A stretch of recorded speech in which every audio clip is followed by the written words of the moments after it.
want to smoke cannabis. Doctor say make a pop one of this. Make me fly like say I'm Aladdin.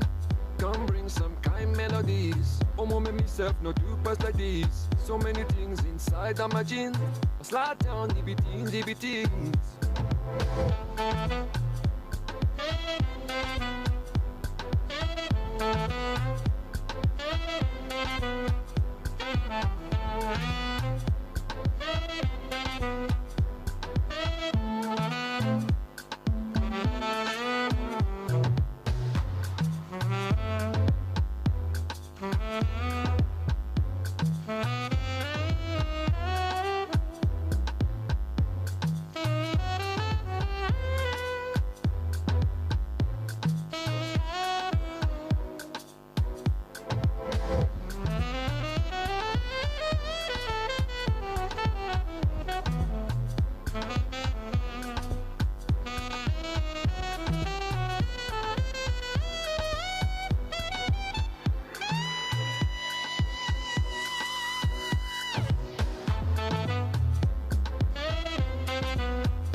Thank you so much.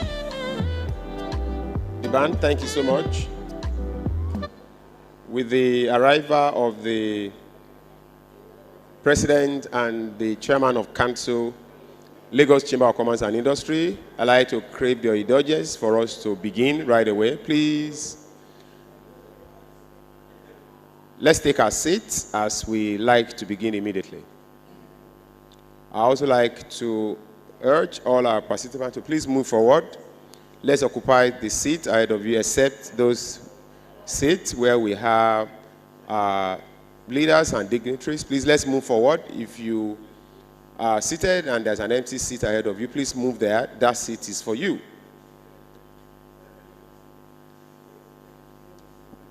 Thank you so much, ladies and gentlemen. I'd like to once again welcome all of us to this special session, special days event by JICA AFICAT. This promises to be a great day today. On that note, I'd like us to please be upstanding as we take the national anthem for a start of this program. Please let's be upstanding for the national anthem.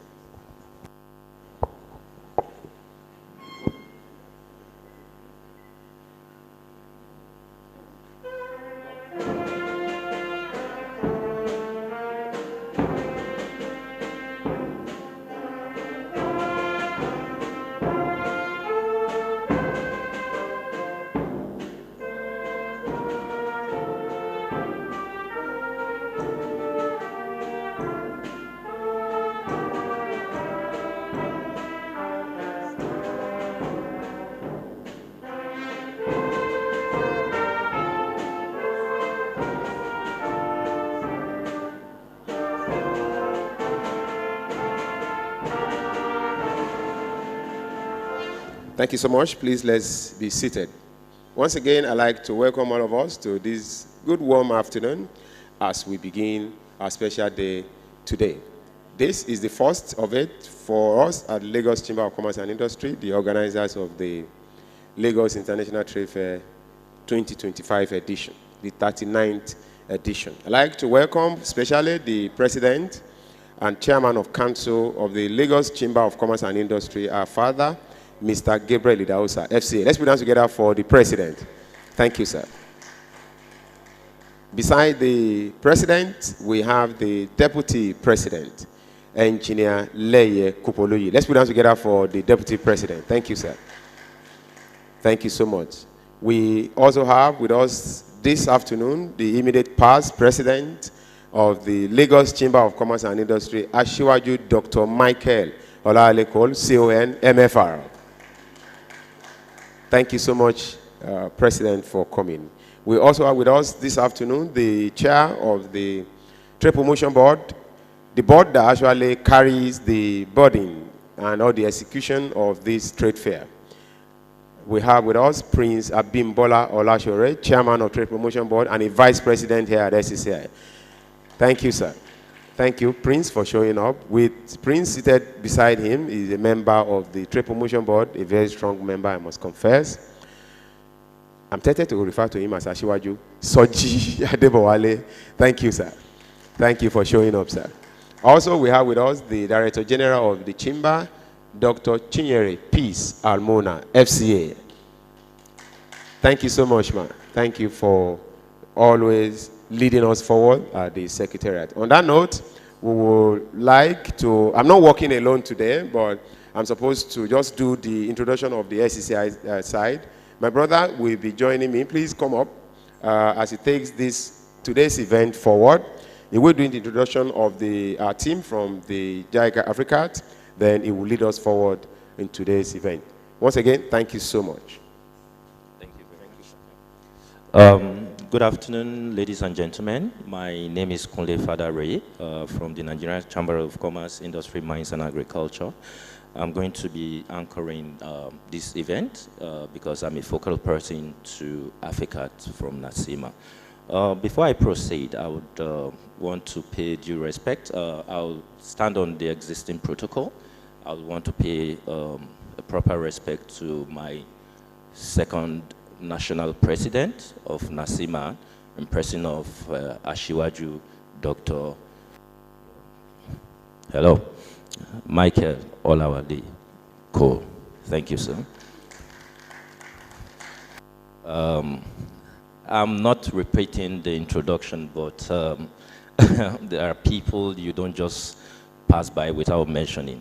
I would also want to pay my personal respect to the president of Lagos Chamber of Commerce and Industry, Mr. Gabriel Idaosa. Thank you for coming. The Deputy President, this is the first time we'll meet one-on-one, but we have been communicating, and I'm here present in your presence. Thank you for coming, sir. So I will proceed now by introducing the team of the JICA and the focal persons. First, I would want to introduce Mr. Kajifusa Aikoki, AFICAT of 18. Please stand up for recognition. I would want to introduce Engineer Maruf Olalekan Ajani Fuja. Pardon me, okay. You're welcome, sir. I would want to recognize my own Alaji Yahaya Oladiran Idris, President Basima and National Vice President Asima. I would want to introduce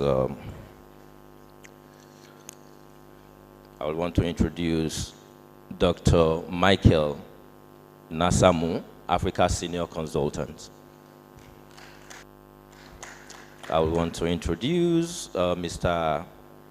Sumonu Shegun Emmanuel, Senior Research Officer, NCAM, Nigerian Center for Agricultural Mechanization. So the program will commence. I will keep introducing as they come. So we'll start. We don't have much time. We began about, in fact, we wanted to take this seminar for like 3 days. But because of the trade fair, we know the activities and events that takes place, so we only have 2 hours. So we are going to go through what we need to do on time. So we'll have to manage time. In case you're coming to present, please don't take our time. Just go straight to the point. And I want to tell, anyway, this event is a hybrid. We have the physical and we have the online. So we are streaming live.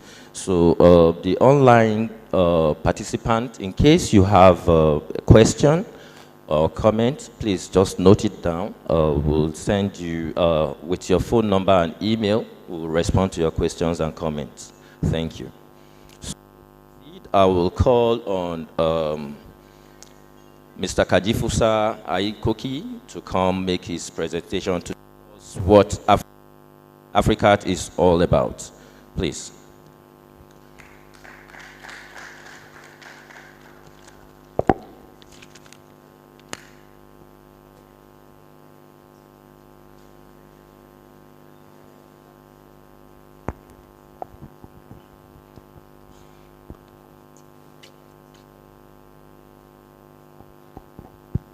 Okay, good afternoon, ladies and gentlemen.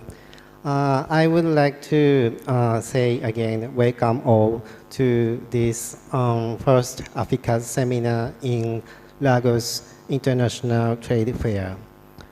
AFICAT is an abbreviation of Africa Field Innovation Center for Agricultural Technology.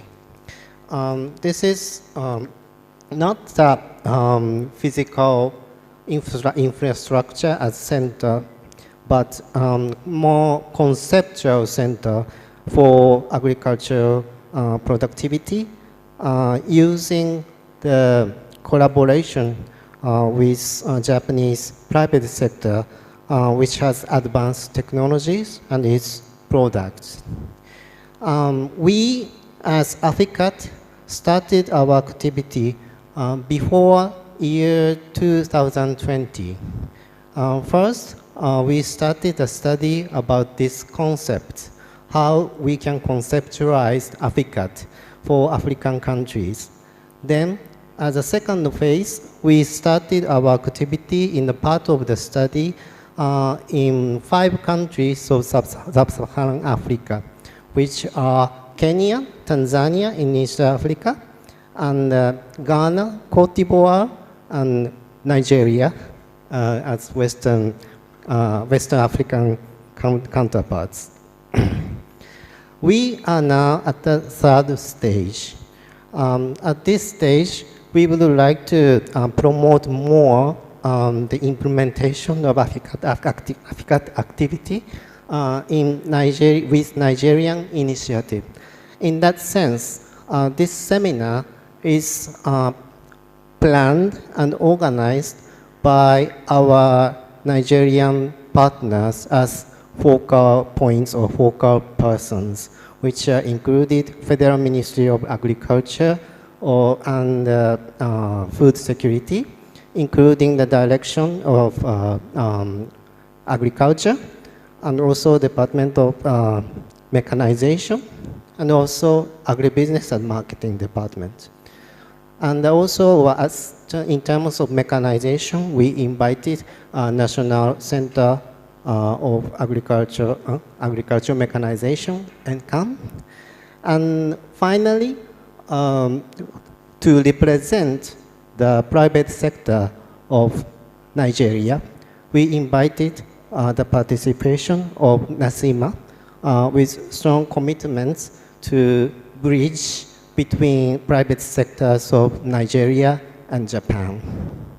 So in this international trade fair, we received some interests in Nigerian markets from over 15 Japanese companies.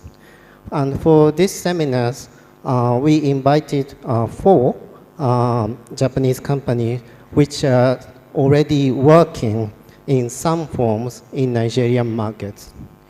I would like this opportunity to make more fruits with your more interest in learning about Japanese technology and agricultural machinery products. And also, we would like to open for Japanese companies to come more in Nigerian markets to promote their technologies and cultures with their own products. So for today, please enjoy the presentation and panel discussion between our partners and Japanese companies. Thank you very much for all today.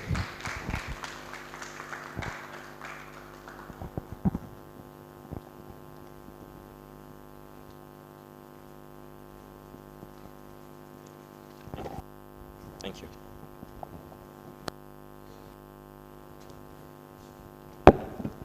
So thank you for that brief overview of what AFICAT is all about. We'll proceed with the program by calling on Engineer Sumanu Shegun Emmanuel to come and give a senior research officer to come and give us his own presentation.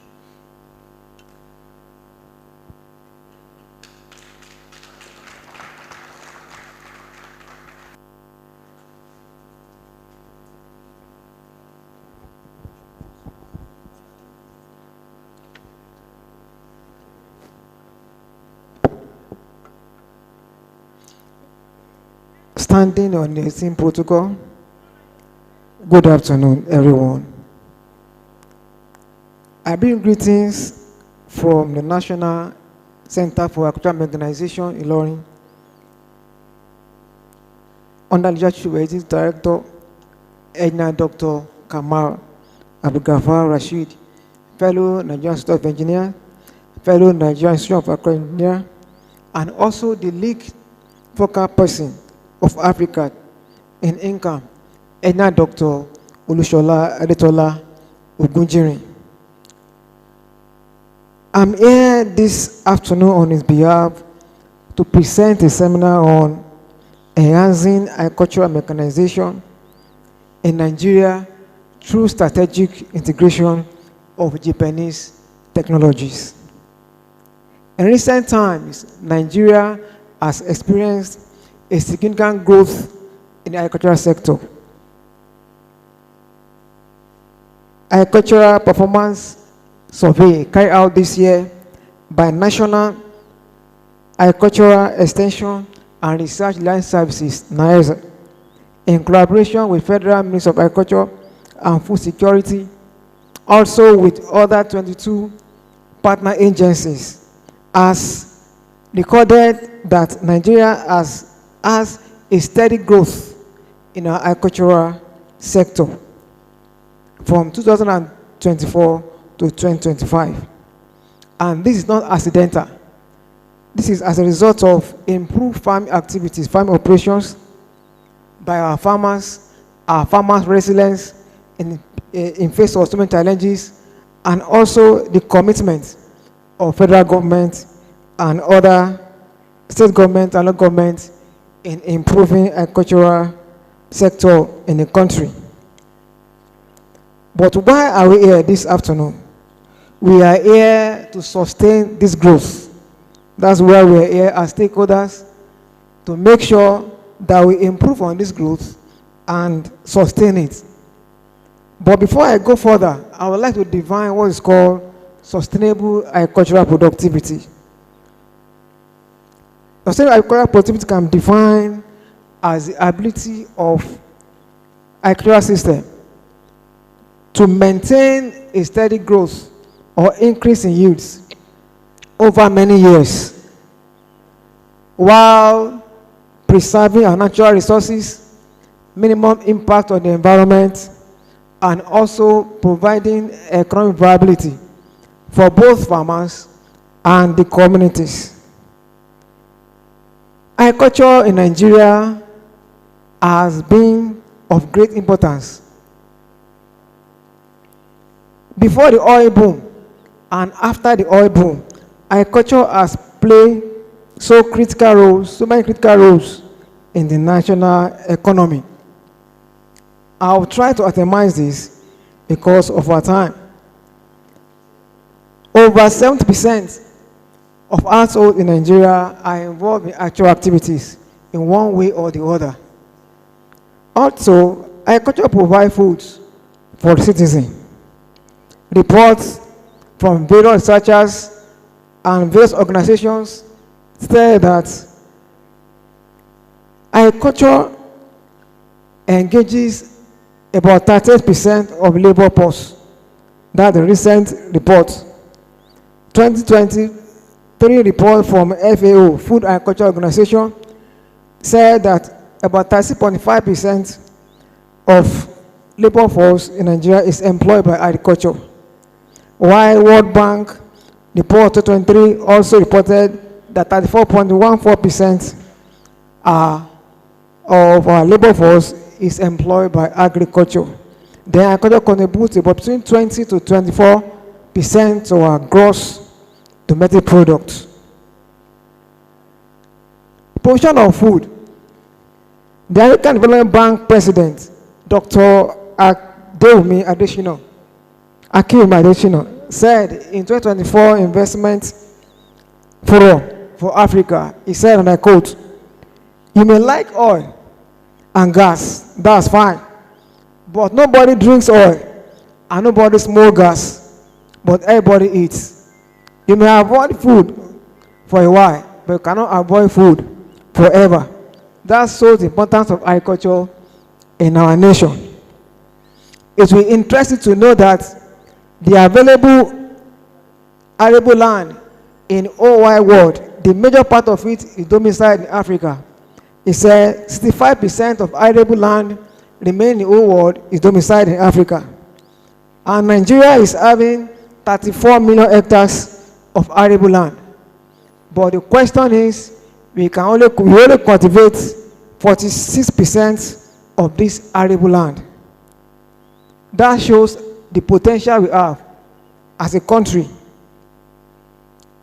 Agriculture provides raw material for industries and also provides markets for our various industries. It supports economic diversification and improves livelihood. I'll quickly go to the features of agriculture in Nigeria. Agriculture in Nigeria is mostly characterized by smallholder farmers.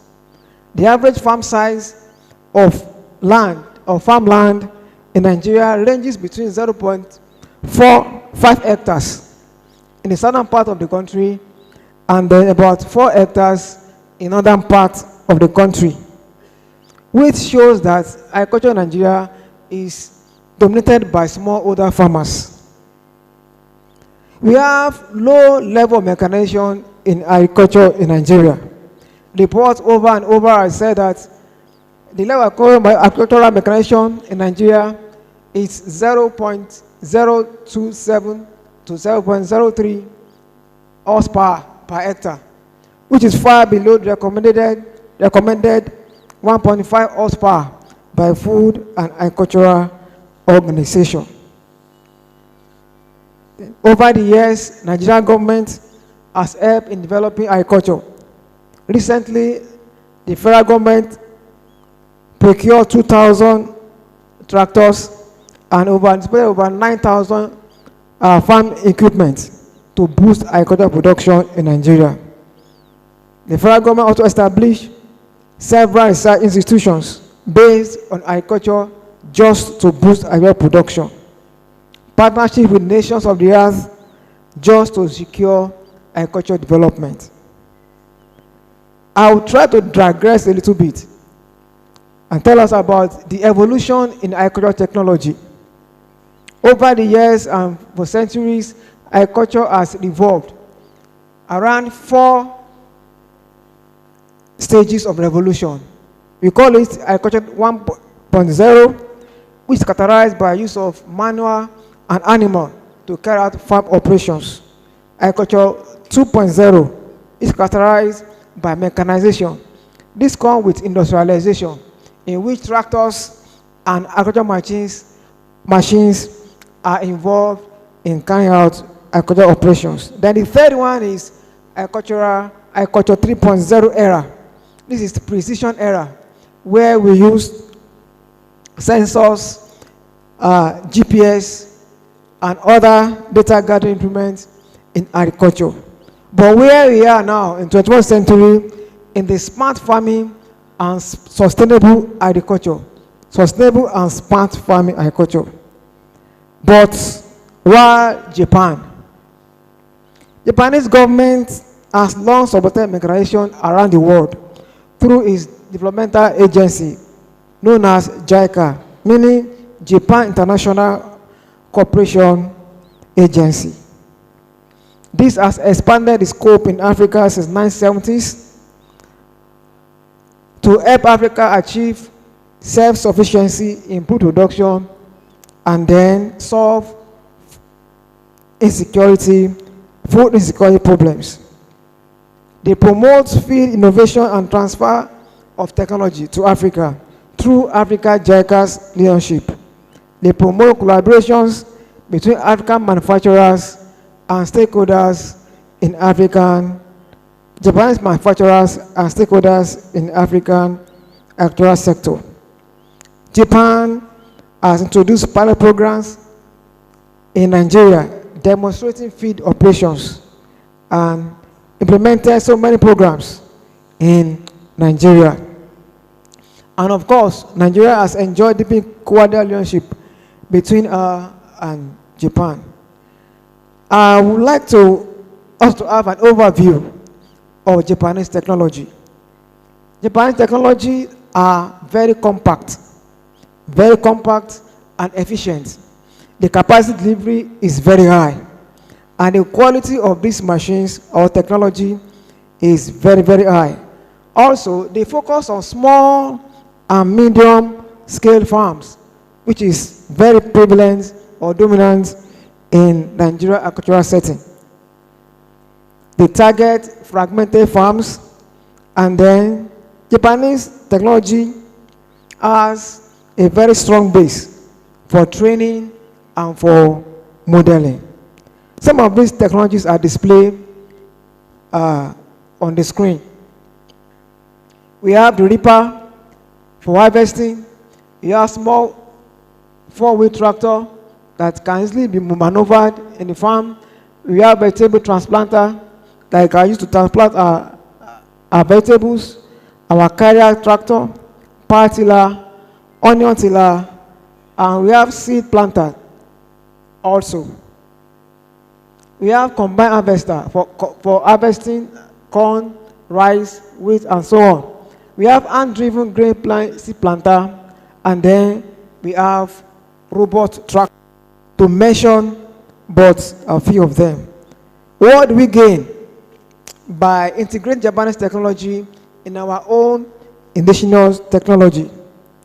Number one, we start to enhance food security by integrating or collaborating with Japanese government in advancing technology in agriculture. We enhance our food security. Sustainable development. Also, it will improve market access for our farmers, increase in productivity and precision features. I said earlier on, we are in the era of smart farming and sustainable environment. Then how do we achieve this as stakeholders? Please know that we are collaborating with Japanese using that technology and then us to develop our nation agricultural sector. Number one, what the roadmap of achieving this? Policy alignment. We stakeholders must align with the policy of federal government in mechanizing agriculture. Number two, we should encourage local assembly of these technologies. Number three, training programs for technicians and operators over these machines and equipment. Because of high costs, we can involve in equipment leasing scheme, whereby these machines are leased for the farmers to use over time, and then by the time they have capacity, they can buy their own. Establishment of public-private partnership for service delivery. And without service networks, imported machine risk abandonment after breakdown. There must adequate service network. My recommendations: there must synergy among stakeholders to ensure and sustain agricultural mechanization in Nigeria for food security for all.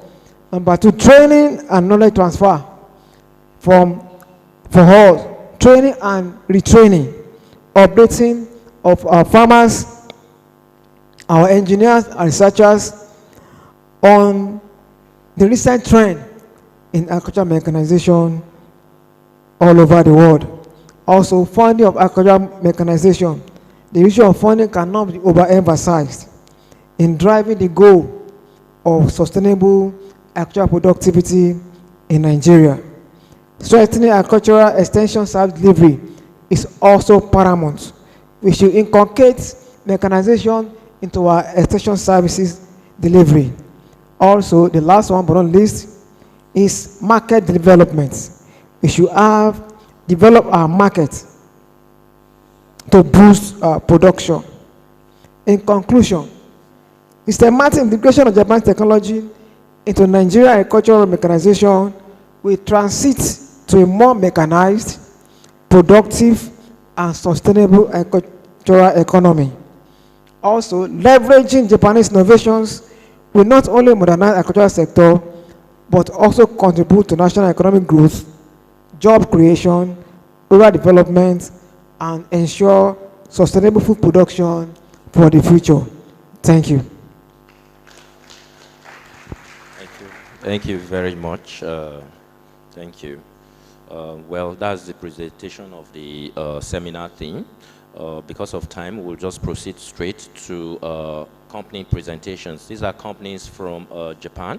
They will come tell us what they do, how they do it, and what are the benefits and what is the purpose of coming to Nigeria for this, for their company coming to Nigeria. So first and foremost, we'll take, let's start with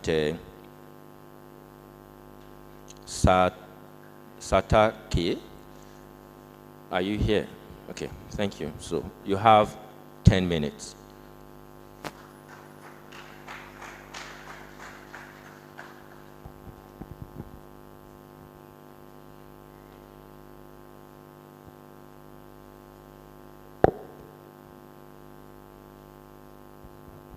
Good afternoon, ladies and gentlemen.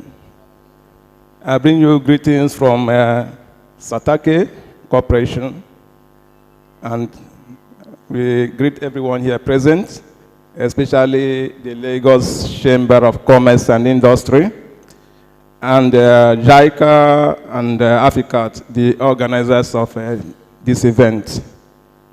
My name is Joseph Ezogo. I represent Satake Corporation in Nigeria.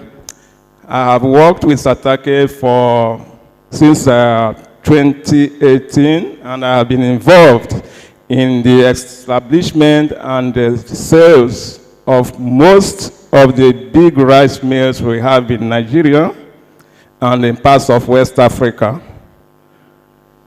As you may already know, Satake is a world leader in grain processing. It was established in Japan in 1896 with its head office in Hiroshima. Over the last century, the company has evolved and has pioneered most of the rice milling machines that you see today. Even the first power-driven rice milling machine in Japan. Satake has shown tremendous presence in Nigeria, assisting rice millers in realizing their goals in modern rice processing techniques. Rice mill owners who have invested wisely their resources in Satake machinery will attest to the efficiency and quality of their finished products. Notable among our customers are Umza International Farms based in Kano, Fortune Rice Mill, Grewa Rice Mill, Boa Rice Mill, Labana Rice Mill, Olam, Kiara Rice, Asin, Ebon Rice World, Silver Ridge, and some others that are still under construction. In maintaining a long-term relationship with our customers and investors, we have entered a non-exclusive distributor agreement with a company in Kano called SCR Technical Services, who will be opening a showroom in Kano for the stocking of Satake machines and spare parts for the easy reach of our ever-increasing customers. Satake operates a robust research and development unit which has developed a cutting-edge technology in food processing. Some of the latest developments in the range are the Satake Spiral Whitener with the features of reduced power consumption, fixed input capacity maintenance, high performance and quality output, resulting in the reduction of broken rice. There is also the Neramic color sorter with a full color separation and infrared sensor for the removal of foreign materials. There is also the REACH system, which is a modular system that has been developed to reduce the space required for the installation of a modern rice mill. It reduces the cost of the equipment and the cost of the civil works. We have it in 3 categories of 3 tons, 7 tons, and 10 tons per hour. So this has been developed for the market in Africa that we need to reduce space and reduce the cost of installation. There is also a wide range of laboratory equipment to guide millers for best results. Satake has engineers based in Nigeria for quick response to customer needs. We are also recruiting team members to serve our ever-increasing customer base. Our team provides a range of maintenance services, training of operators, commissioning of new plants, and spare parts provision. We are positioned across Africa, the globe, Nigeria, and the rest of West Africa for the service, to render efficient services to our customers. We will be offering special discounts to offers originating from this show. And we thank you, and God bless you.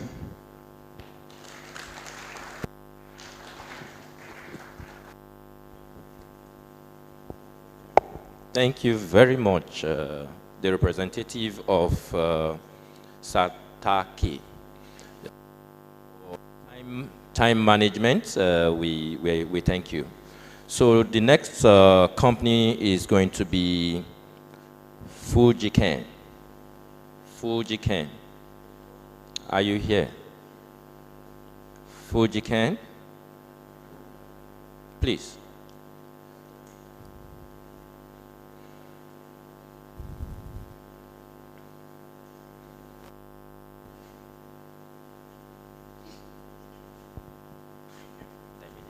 All right, appreciate it. Hello, good afternoon, everybody. It's a pleasure to be here.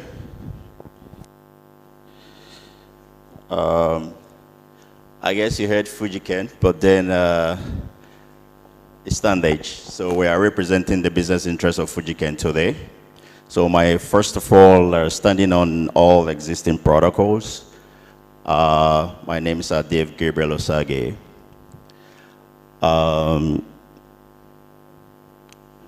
I have spent myself more than 30 years in Japan, so I think I know a little bit of things to talk about there too. So, but first, let's get to business of the day. So for Standage, we are an IT company, and we are also a trading company. All right, thank you so much, appreciate it, yeah. So we represent the business interests of a lot of well over 250 companies in Japan. Currently, we are showcasing at the trade fair in Japan Pavilion, and our stand is J10. So I'll quickly dive into the business. Amongst the companies that we represent here from Japan is FujiCan. FujiCan is a rice milling firm, a company. First, I want to recognize Sarake. Thank you so much, sir, for the presentation. Sarake is, what I say, like, it's a very big company from Japan. But then, we are looking at the smallholder farmers, right? That's what we are interested in. Our machines, the capacity that are low, I'd like to go there first before I come back to, let me get to the technical information of our machines first. So FujiCan rice milling machines, the model we call it FJ01. It has a production capacity of about 250 to 300 kg per hour. So it's pretty small. You know, all the smallholder farmers in the rural areas that are cut off from the big mills and all that in the city or urban locations, we are looking at the opportunity to be able to service them and being able to provide solutions for them.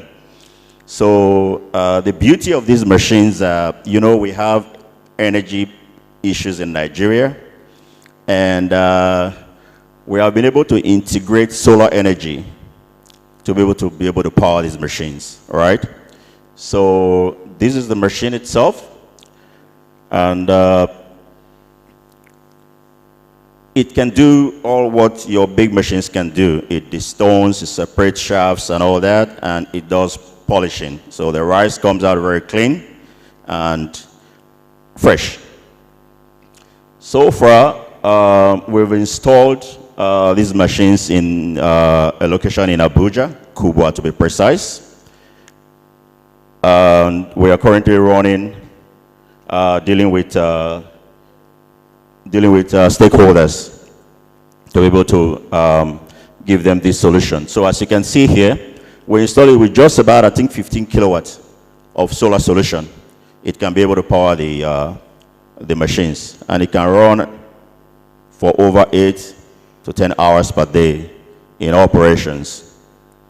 So before I go into other arrangement, I would like us to see the, we have a very short video. So if I'm able to get that to go, so you will see how the machine operates.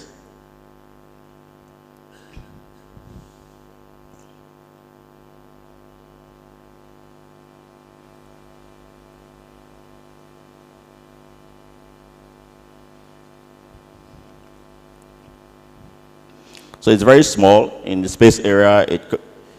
You can install it in a very small location. You have one small room or a small hut or something, you can install it there. So it doesn't take too much space to install. And we believe that, yeah. Okay.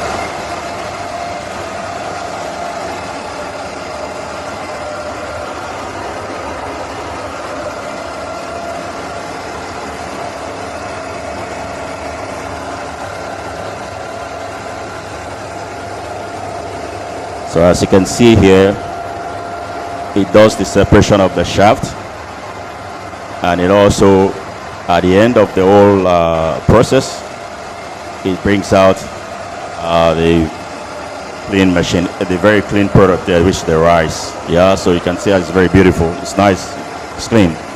So thank you for that. I appreciate it. Thank you for the video. So if you can go back to the slides, please. So it destones. I don't know, it has the opportunity to be able to destone, and also it has the capacity to be able to separate the shafts also and give us a clean rice. So here we're looking at it can reduce the post-harvest loss. Of course, people are struggling with how can they best get their products out. So if this machine is installed in the rural areas where you have the farmers, for example, it's close to them, in close proximity to them, so it can be able to, they can come together as a cooperative, and they can be able to, you know, access this machine and use it together to, you know, action their production. So that way, before we wait to go up to the big city and all that, we can also directly, as farmers, you know, mill our rice. And not just milling our rice also, you know, you have different brands, the big names and all that, you know. Of course, you can also brand your rice. You have the authority, the permission to brand your rice and go to market. It's very easy, yeah. So by so doing, you brand and package your rice and bring it to the market yourself without going through any middleman or whatever. Then at the same time also, you can it creates jobs for the local people also. If you have like 2 or 3 people in your community, they can be able to run and operate these machines. It doesn't take too much to do. And once we're able to power that with solar, it drastically reduce the cost of your diesel. Of course, you can power it with diesel, but it reduces the cost of a diesel and petrol, you know, use. So thereby improving on your finances. So in conclusion here, we have the big names here. You have Riemann, you have Nasima, the Rice Milling Association of Nigeria. Of course, I see my brother there from the Ministry of Agric. Good day, sir. You know, so we are looking for well-meaning partners that will also work with us to have this go and into the local communities. And also well-meaning people who wants to be able to look at the rice milling business. It's quite profitable, I might add. Yeah. So, and it's not too expensive. So it's within very good reach. So I want to thank you for taking the time to listen in. So like I said, we're in the Japan Pavilion, just right in front of the big gate there. So our booth is J10. Thank you so much for listening. Good afternoon. Thank you very much, FujiCan. So FujiCan, they are looking for partners. Your coming here, it's not in vain. I mean, you can enhance this opportunity. You go to their booth at the Japan Pavilion, I believe. All right, so you can go visit them at their booth. So the next company that will come for their presentation is Kubota. Kubota.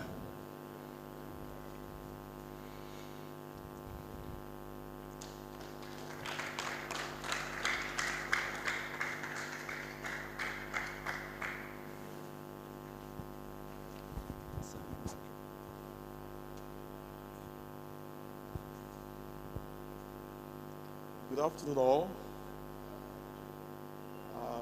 All protocols duly observed.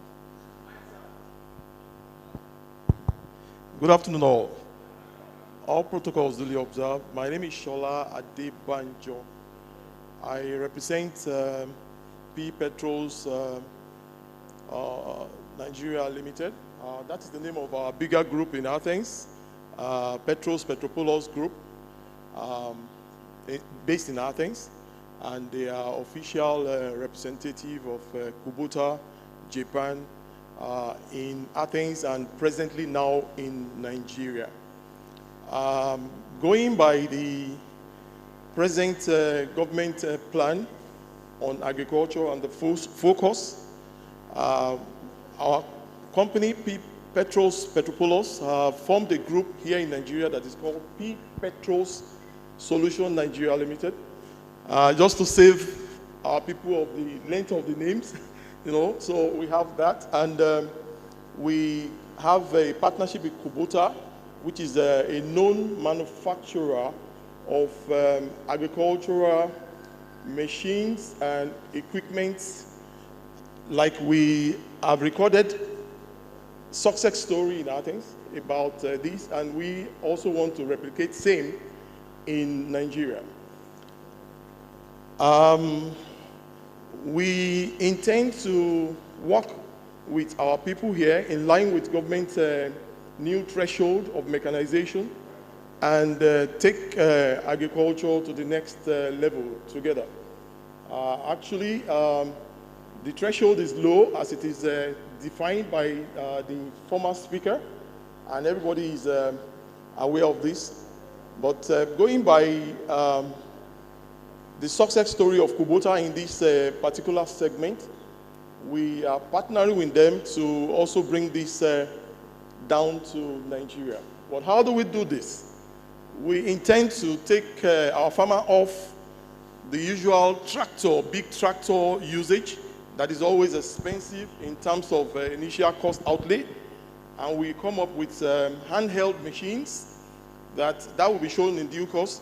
Handheld machines that can actually do the plowing and the tilling that local farmers can buy or partner through cooperatives and also buy. The prices are very low. And doing this will take these machines to everywhere, and they will also not depend on hiring or saving so much to buy bigger tractors. So through this, we have a range of products that can be driven by an average person that drives a bike. You can plow now with this handheld machine. You can also do your tilling. You can even do your harvesting. And we've started with 4 major machines for now, which we call power tiller. And as you can see there, go back to the initial picture. The power tiller, and here, it comes with various wheels. It could be rubber tire. It could be metal version based on the nature of the farm, if it is waterlogged or if it is mildly waterlogged, because per machine, it comes with 3 types of wheels, So the other one there is called amberjack.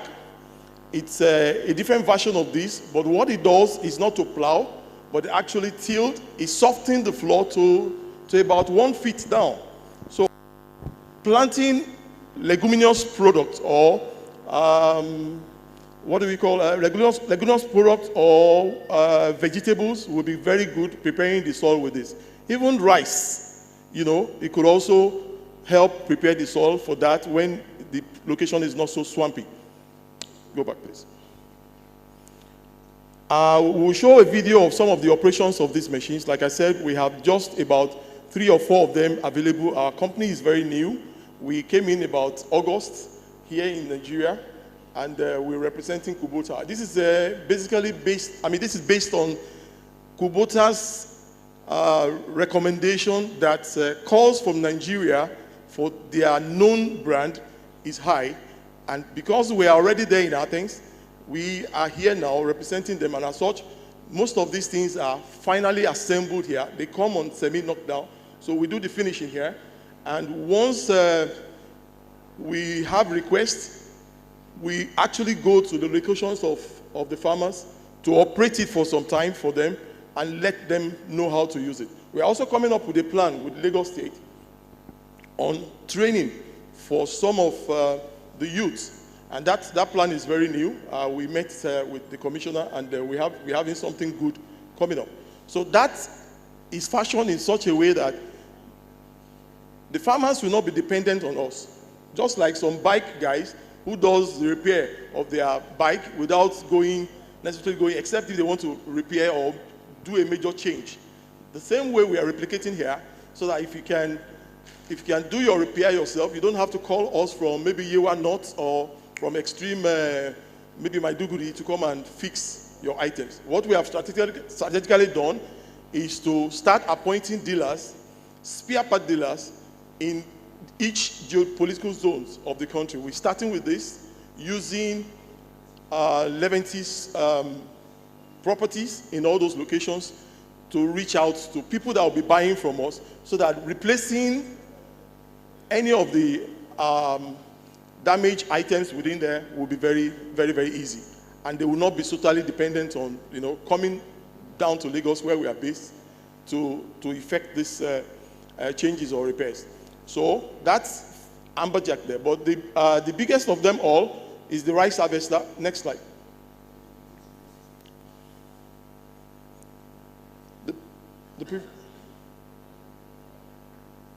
The rice harvester, which was shown before I told them to take it off, that actually takes care of harvesting of rice.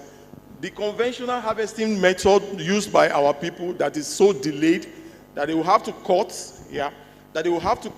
stack it, and start beating it. This takes it off them. It's just about 1 meter in terms of width. And the wheel is such that it could be driven through the mud. And yet what it carries is a bag per time, so that it does not sink on its own weight. We have various versions of this, but this smaller one is designed to allow individuals to have it, or groups of farmers to have it, and it can be driven round trees or some corners, such that the turning radius is so low, so farmers can easily harvest. Rice is a product that when it is due for harvest, you just have to take it off the farm. If you leave it there, it will get damaged or wasted. So this is fashioned out in such a way that it will help the farmers immediately attend to their harvesting when it is so needed. So basically we have 3 of these. We have a lot of products we are coming in with, but the research we took, that we took from last year into July, actually reveals the fact that there is a need for all these items urgently, and Kubota is really supporting us on this trend. We are investing in people. We've employed several people, and we are also strategically locating some of these items in different political zones of the country. So we are also here, courtesy of Kubota, and we wish you patronize us. Thank you very much.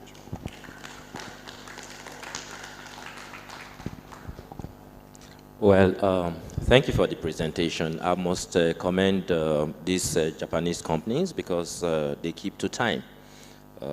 So without wasting more time, we'll call on Honda.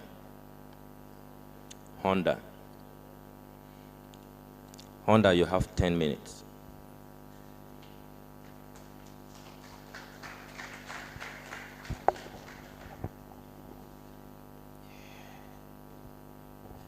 Good afternoon, everyone. My name is Wale Akimboboye.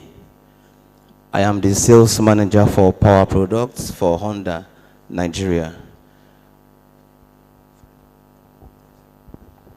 Please, we'll give the technical team 1 minute to, because Honda needs to also make his own presentation. He has some slides to show to us, so let us not deny them of the opportunity. So please, we'll just, if you give us 1 minute so that they can fix this. So You can proceed. Okay, you want to take 1 minute, we'll add 1 minute to 10 minutes. Oh, great. Okay, making 11 minutes. No, that's not fair enough. Okay, proceed.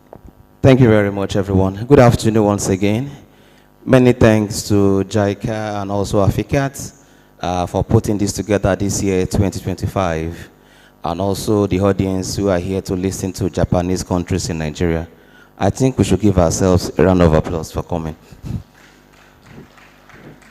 While the technical crew try to fix my presentation, I mentioned my name is Olawale Akinboboye. I am the sales manager for power products for Nigeria. When I say power products, I'm speaking about agric equipment, power equipment, also motorcycle and every other thing. People believe Honda is all about automobiles and motorcycle, but to inform you today, we are also into power products. Because of my time, I quickly want to run through what we want to do today. As we all know, Honda is about 70 years now in operation across the world, ranging from automobile, power products, motorcycle, jet, robotics, and all of that. But for Nigeria, we want to consider, more importantly, the agricultural part of what we do. For 2025 trade fair, every other year, Honda participates in trade fair. Today, we are at the Japanese pavilion. As you enter, you will see our booths. I enjoy everyone here to please take a walk down to Japanese pavilion and see our booths. Very quickly for Honda, these are the products we have, which are also very, very related to farming. Range from the tiller, motorized backpack, water pump, HHS, that's a brush cutter, engines for various fabrications, and also pump cutter, pressure pump, and generator for your farms. A brief history about our factory in Nigeria, which is at Ota. Over 46 years we've been here, assembling motorcycle and also distributing power products in Nigeria. Very recently, we consider agri sector very important, and then we have some offerings in Nigeria. This is just to show our locations in Nigeria. We have our head office at Ota Factory. We have a regional office at Kano, another regional office at Abuja. We have a small office in Lagos to assess our customers, and also we have a workshop at our Owode office in Ogun State. Our management team consists of Japanese and also a combination of Nigerians steering the wheels of Honda in Nigeria. And of course, this is just to show you our factory at Ota. This is our offerings currently. Honda Global, ranging from motorcycles, power products, motor vehicle, aircraft, robotics, which I've explained earlier in what we are doing. For today, very importantly, is what I want to consider the Honda for agric. Currently, we have our generators which can be used at your settlement houses after farm, power yourself, get power, and all of that, get a rest. And also we have the water pump which can be used for irrigation farming, and likewise the pressure pump which can also be used for farming. The extreme end is talking about our tiller, which is powered by Honda engine. The next is the HHS, powered by Honda engine. The next after is the mobile back sprayer, which is also powered by Honda engine. I want to speak this morning very specifically about what we do for agric. It is the engine that we produce to power whatever you have fabricated for your agric equipment. We have engines in various capacities, different horsepowers, which will be applicable for your business. For example, our GX160 GP200 can be used for your rice thresher. You can have a GP200 for your fabricated tiller. Overall, we have energy from our engines which can work with whatsoever you have fabricated for your agric business. For example, look, this is for grinding. We have the GP200, which can also be used for movement of boats on waters, powered by Honda engine. Basically, we produce the engine which you can use for every other agric equipment you want to manufacture or use for your business. So just to run us through our generator capacity or various capacity, 2.5, 5.5, 9.0 horsepower, which you can use for your business. This is where I want to dwell. This is the tiller. It has a GP200 engine, which is used for the business. Sorry. Yeah. Then the backpack sprayer, basically used for fumigation for cocoa farmers. This is used mostly around on those states where you have more of cocoa farms. HHS, if you're into lawn management, you can also use all of this. Because of my time, I will rush through the palm cutter also. This is powered by Honda engine. It saves you energy of cutting your palm fruit after harvest. This engine is also available at the Honda area. So we have this also called the PHP. It can be used for car wash. You can use for vegetable farms. We have the water pump for catfish business, irrigation farming, of various capacities, inches, depending on your need. This is all powered by Honda, which will also support agric in Nigeria. As I mentioned earlier, we have various engines also in various capacities for different use, basically to support whatever engine we have fabricated for your business. We have motorcycle also, which can help you transport your farm produce from the point of the farm to either point of storage or back to the market where you want to sell. All of this also powered by Honda. Various motorcycle for various needs depending on what you do. This is also for commuting, and this is also for commuting within the farm settlement. Having long distance, you can use this for mobility to solve your problems. Yeah, I just want to show this. This is how the tiller works.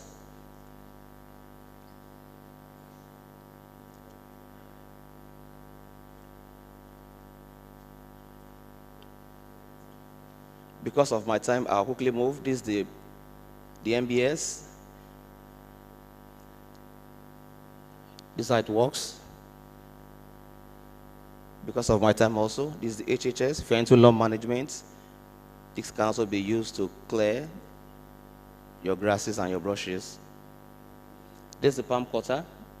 This is how it works. This can be used to harvest your palm fruits at your various palm plantations. All engines powered by Honda. This is also a water pump, irrigation farming, catfish business. This can be used also. This is also how it works. Overall, in Nigeria currently, for the first time, we supported women farmers in Nigeria where for free we gave them equipment, backpack sprayers, tillers to support their business. Last year we were at the trade fair. This year we are also here. We also collaborate with government agency, appealing to them to also get sales from them through our equipment. And then we also do demo activities of all our products across Nigeria, also to appeal for sales from farmers also. We also do training for our dealers. That's our network. If you buy our products through our dealers, we train them. They can also offer after-sales service for all our products. We have over 200 dealers across Nigeria. If you purchase our products, be rest assured of the after-sales that's guaranteed. Affordable spare parts and very, very sound engineers who will take care of your product. From Honda, thank you very much for listening. My name is Wale Akimoboye once again. Please, one request, please come to our booth and have a feel of our products. Thank you. Thank you very much, Honda. We appreciate the time, and I will say, Mr. Kajifusa, I'm sure by February you will take me to Japan so that I will learn time management, not just agricultural technology. So the next on our agenda is a panel discussion. We will like to, what we did, we tried to get an expert from the public sector, one from the private sector. So we only have two. And we have a facilitator who is also experienced. So I will like at this moment, I can't, where is,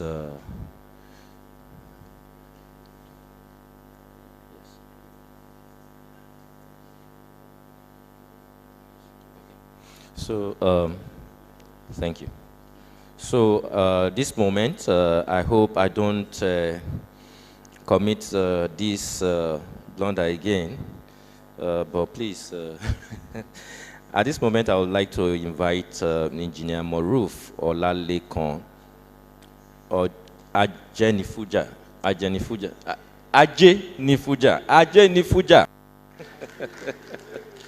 Oh, Ajenifuja. I will never forget this again. You're welcome, sir. Engineer Ajenifuja is the Acting Director, Federal Department of Mechanization, Federal Ministry of Agriculture, Food Security. You're welcome, sir. I want to also invite Alhaji Yahaya Oladiran Idris, the President of Badagry Chamber of Commerce, Industry, Mines and Agriculture, and as well as National Vice President of NASA. You're welcome, sir.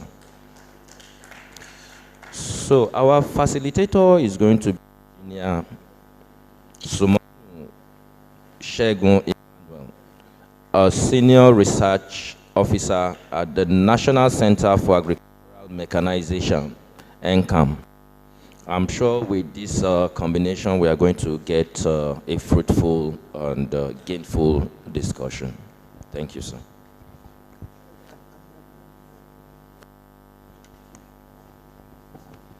Once again, good afternoon, ladies and gentlemen. To set the tone for this conversation, I would like to emphasize that while Nigeria has vast agricultural potential, mechanization remains very low. The question is, how can we improve access, affordability, and adoption of mechanized system across different scales of farming in Nigeria? So, as you have said, we have experts in the house that will help us. And right now, we're going to dive in directly. My first question goes to Mr. Engineer Maruf Olalekan Ajenifuja.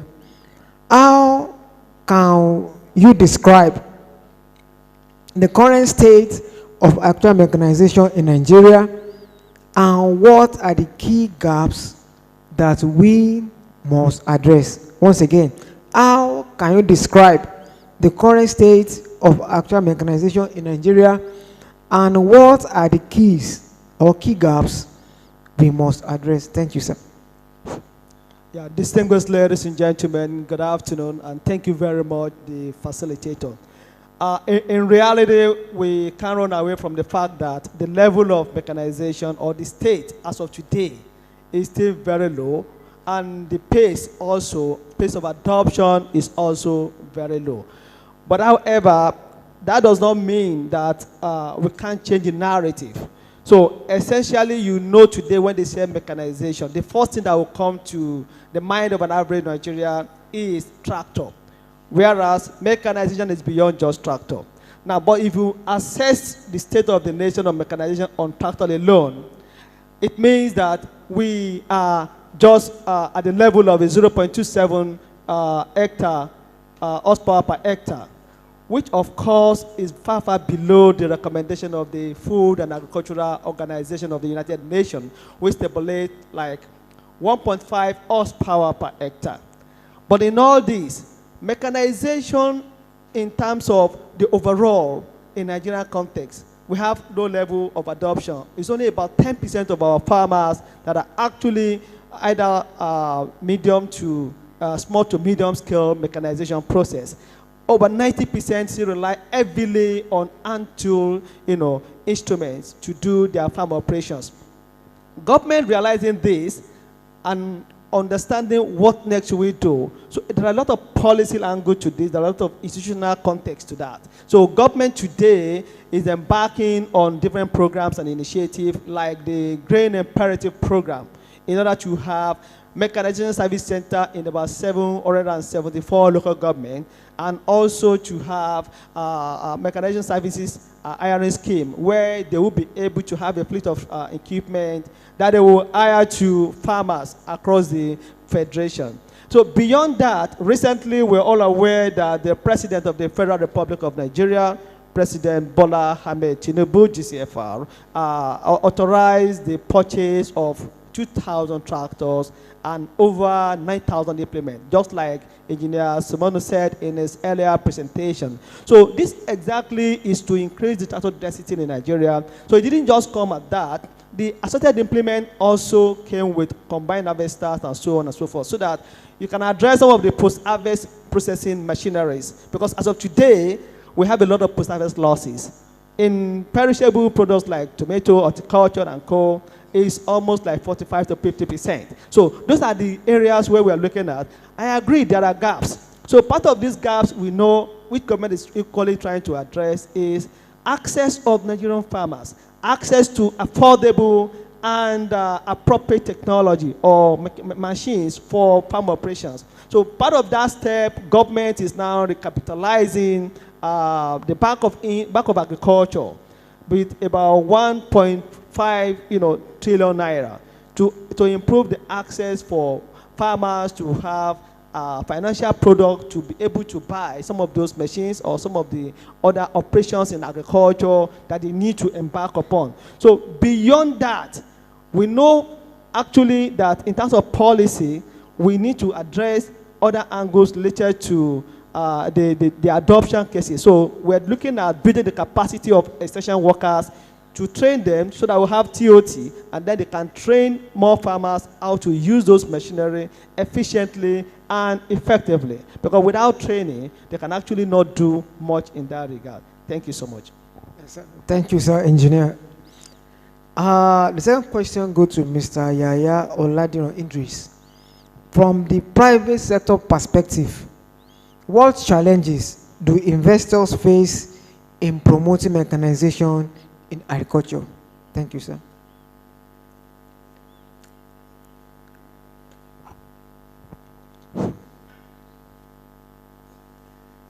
Good afternoon, my senior citizens, sir, and everybody over there.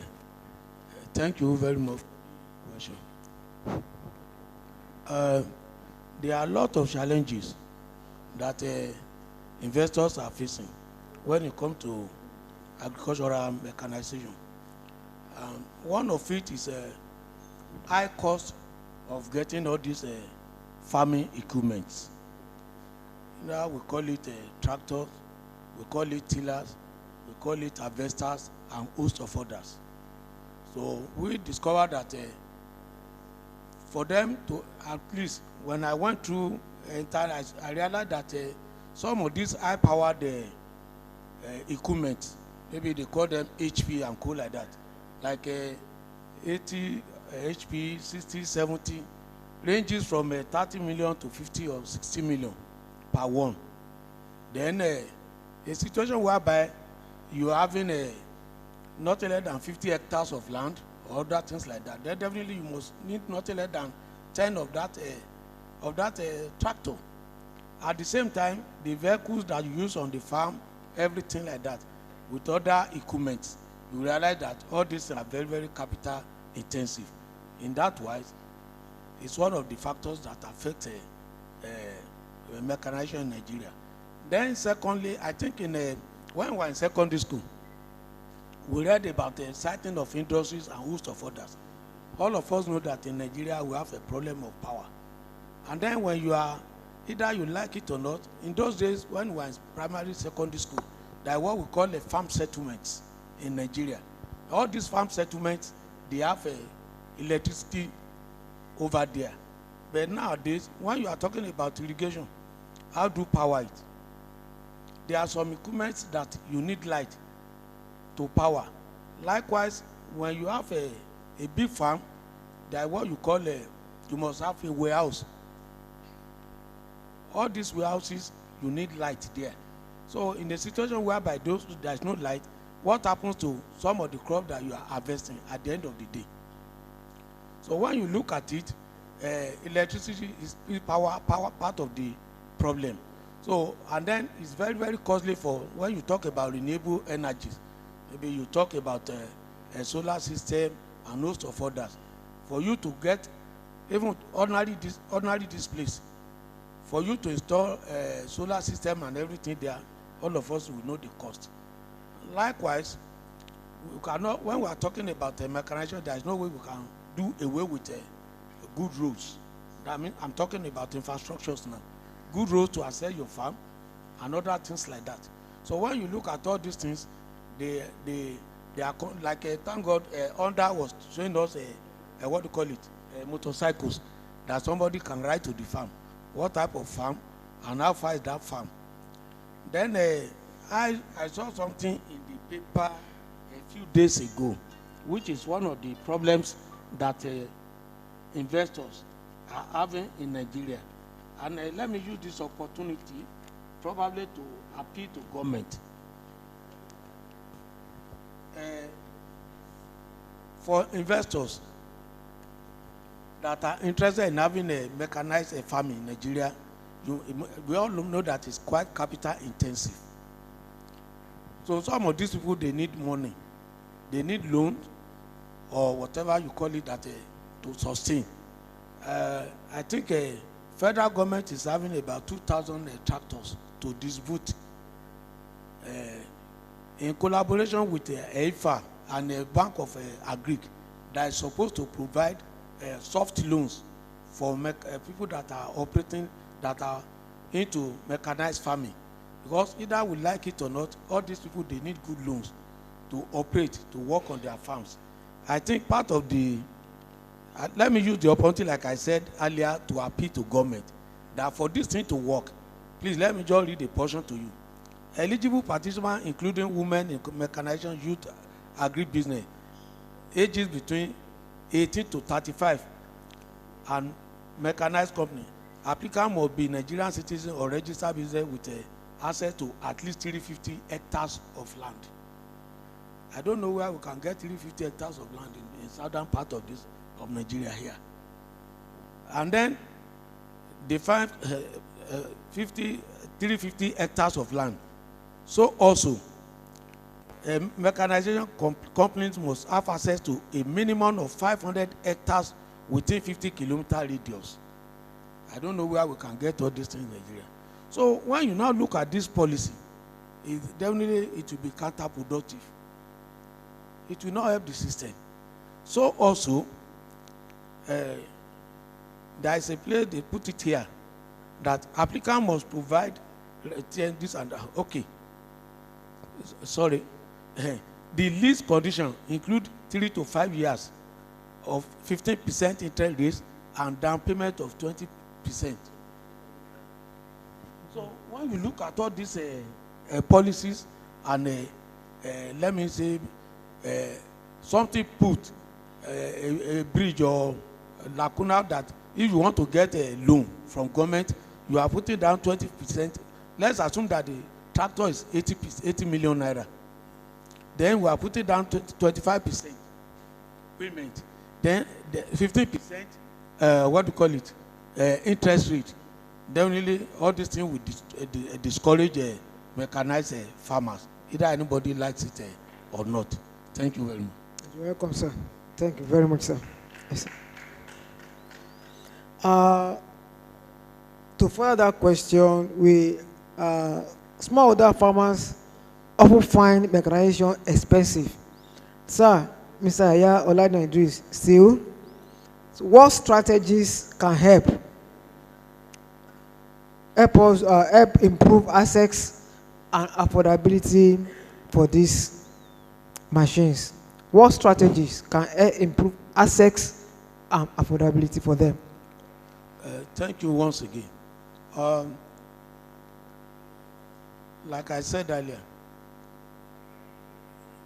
for the people we are talking about, the set of people that we are talking about, I think when we travel to Japan, we realize that there are certain things that they were doing there. It's part of what I said earlier.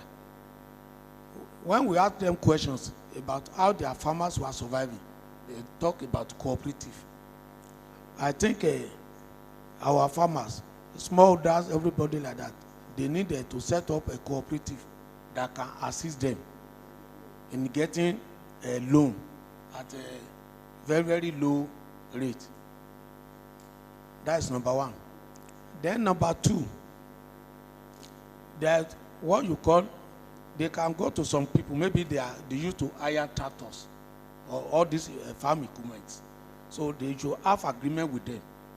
So after having that agreement with them, they can go to them and hire all these things, which will not be too much for them as a big, certain, what do you call it, high expenses. The expenses will become very, very low. Then again, there is need for federal government, either all the three tiers of government, both local government, state government, and the federal government, to make sure that they provide soft loan for these people. You know, I mentioned it earlier. There is need for that one, because what they are facing now, or what we are facing now, is quite critical. Earlier, I mentioned it that part of the problem that mechanization is having, it depends on the area we belong. Let's say in Nigeria now, we have two areas, the southern part and northern part. The southern part, which is a thick forest, that all of us know, to carry out that mechanization there, agricultural, machines, will be quite different. The money they will spend in the northern part, and the land in the northern part, the area, all of us know that it's quite level and other things like that. So likewise, in the case of this question that you ask, the people down south here, there are certain things that they will need that will suit their purpose. So in that wise, I'd like to talk about a cluster. So the farmers should form themselves into a cluster. So whereby maybe 10, 20 of them like that, they can come together. When they are operating cluster basis, then they can get enough money to hire tractors and other things like that that can assist them on their farm. Thank you very much, sir. Sir, my next question goes to Sir Engineer Maruf Lale Kanjini Fuja. How can innovations such as farm, smart technologies, renewable energy, and AI be integrated into Nigeria mechanization drive? We are now in the smart farming season, smart and sustainable farming. How can these new technologies be inculcated into or integrated into Nigeria's mechanization drive? Thank you, sir. Yeah, thank you very much. When we mention smart farming, what are we talking about? We're talking about technology. We're talking about innovations. We're talking about digital agriculture. We're talking about telematics, precision. We're talking about mechatronics, Internet of Things. How do you match farmers to machines? How do you match farms to machines? How do you match? How do you link them together? How do you improve in your efficiency? How do you use AI in order to enable you take some critical decision at the right time? When you look at some tractors in Japan today that we've seen, they use GPS, and with real time, you can operate it even in the comfort of your room. But however, every nation, every community, every situation has different approach. In Nigerian context, we're trying to see how do we spread the level of mechanization. So in line with that, in order not to wait for history to come and write itself for us, we can work towards, having connected smart technology to improve this. So we're also talking about renewable energy. Let's talk about solar, for instance, solar-powered rice harvester, solar-powered rice processing machines. So in an era where getting fuel or diesel engine or petrol engine to power your machines is becoming a hard sell because of the high rise of the cost of fuel. So we encourage renewable energy where we have solar power machines, or you have a mini grid where connected to all your machines, or we have a hub where it's being connected. However, what the government is doing right now, I'll give you an example. We have some projects where we are promoting digital platform. That platform is to ensure linkage between the farmers and the interventions. So in that platform, we have a kind of farmers registry. So you have a code where you can receive the code, and then you connect your product at the redemption center. It might be that you need service to be provided, like maybe land clearing, for instance. So, and you have a mechanization hub. Then there will be registry of all the farmers in that locality. Whatever you need, you just go to the internet, you operate, then you click on the date of operation you need, and that will give you access and reduce the downtime waiting, and you moving to where to get the access to that. So beyond that, when you look at, there's a program called NACS. NACS is being supported by African Development Bank through a partnership with them. So this funding, we use it a lot in 2023, 2024 dry season for wheat. We have farmers registered, and we collected their data.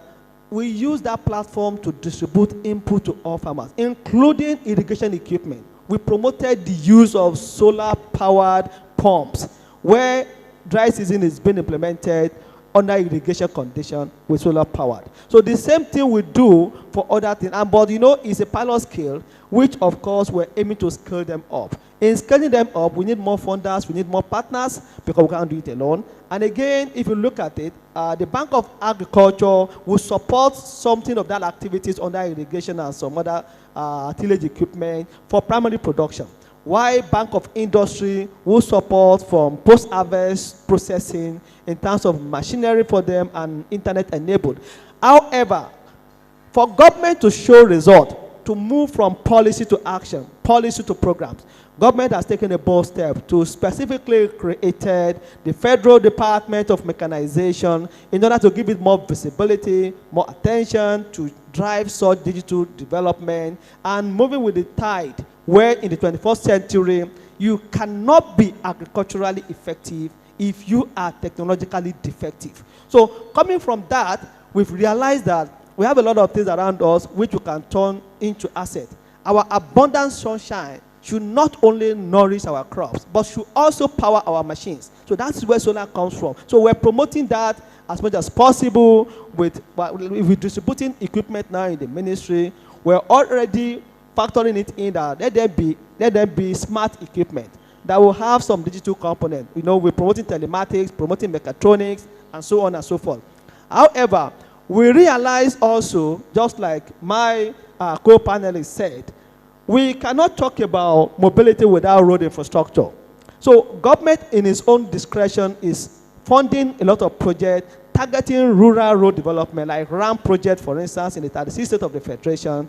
We designed the project, we initiated it in order to improve the rural access, and then for farmers to have access to market from there. So beyond that, we know it's a primary responsibility of local government. But we're all aware of the politics of the local government, how the funding constraint is being the order of the day in the local government. But federal will not relent in its effort to ensure that we have more access, more rural road being constructed to put that. But beyond that, today, the government is also finalizing the mechanization policy to address some of those gaps, in which it has already passed the level of validation. The next level is to take it to FEC, or we'll go through the executive, the National Assembly, where we have a national mechanization policy. Then from there, we can draw out the strategy to deliver more on those tasks, where we talk about timeline, talk about target deliverables, and so on and so forth.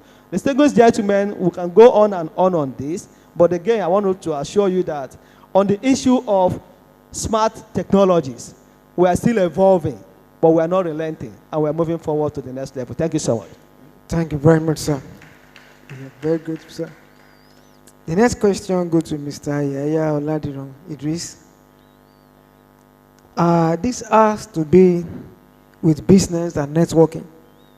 What role can partnership between local manufacturers and foreign technology providers play in advancing mechanization?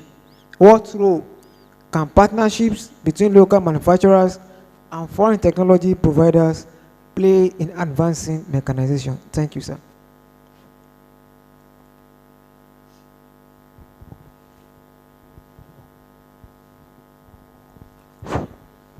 Thank you very much. I've been,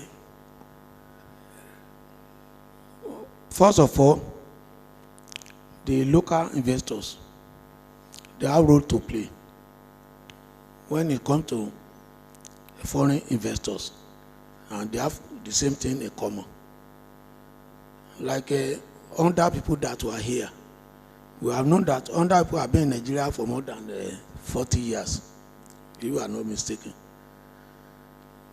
With that, the local investors, part of their responsibility that will make it work is for them to probably have their own. They know what Nigeria needs when it comes to agricultural technology. Like I said earlier, that let us divide Nigeria into two, the southern part and northern part, where mechanization can work faster, which means is the northern part. And then you look at the soil that we have on this part of the country and the other side of the country. So it is the duty of our local investors to know what to fabricate and what to know what to tell those people that are foreign partners. Then secondly, that collaboration will aid. I could remember in those days when we have a Volkswagen Nigeria, and then Volkswagen, all of us know that they are from Germany, so it led to technological transfer. Some of those parts in Nigeria, some were fabricated in Nigeria here, while they brought some from abroad, from Germany, to make a whole.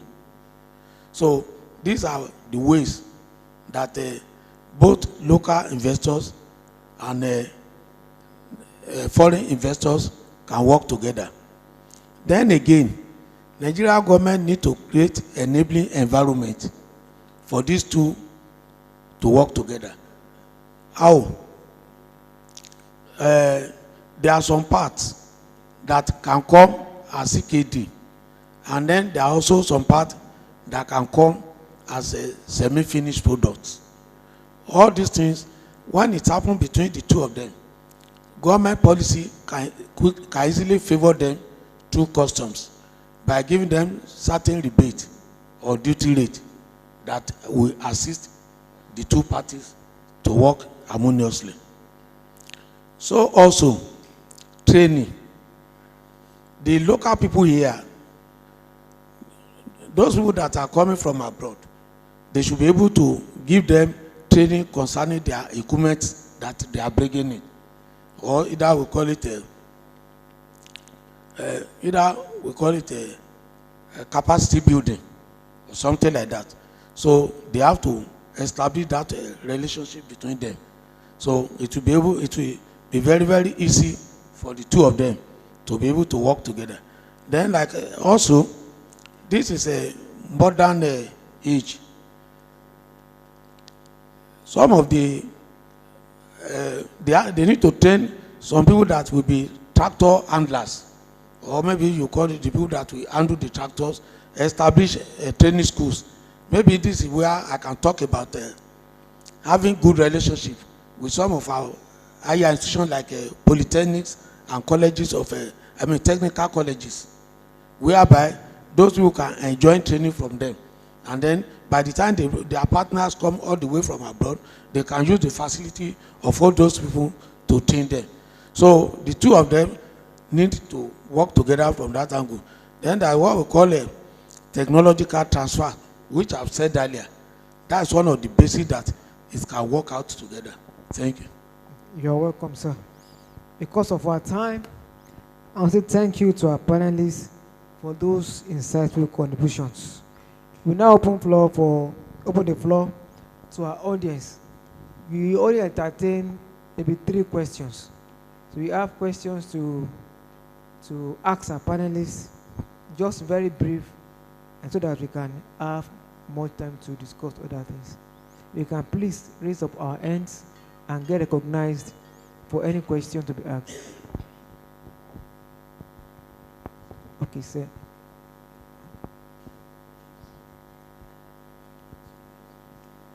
One. Do you have other questions? Okay, 2, 3. That's all. Good afternoon.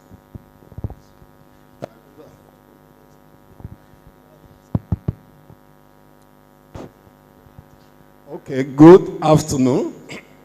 My name is Mike Nasa from the Coalition of Africa Rights Development, the National Consultant for AFICAT. Actually, my own is not a question.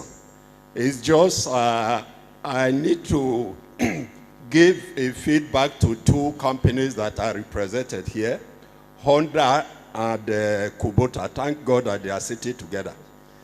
There is something that we really need. As a rice farmer, travel around the whole country, training farmers, and so on and so forth. We have seen that in the production segment, yes, there are very simple machines, and I think start age is here. Also in the processing, they have come up with also a small machine, but there is a gap. And that gap, especially in rice. When you look at rice, we talked about broadcasting, we talked about direct sowing, and then we talked about transplanting. Transplanting is the one that gives the highest productivity. But unfortunately, that is where you have the highest cost in labor. Right now, what the farmers are looking for is transplanters. So please take this back home and see how Kubota, Honda can supply simple transplanters. The farmers are ready because they can buy combine harvester, they can buy simple tillers, they can buy transplanters. Please take this home. Let's see how we can empower the farmers by your producing or providing transplanters. Thank you.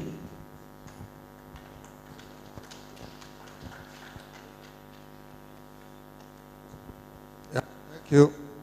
My name is Ayele Kedauda. I'm from Federal Ministry of Agriculture and Food Security. I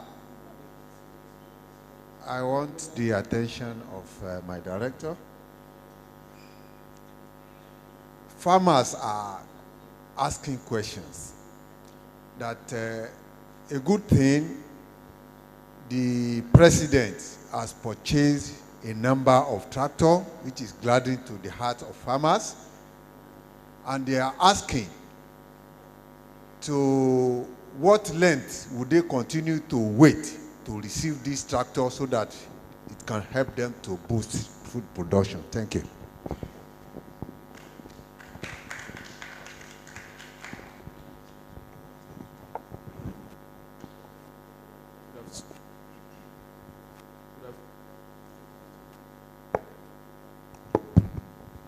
Good afternoon, everybody.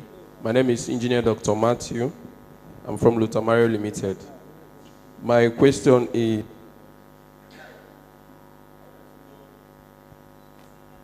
I want to know more about Japanese technology on nursery farm and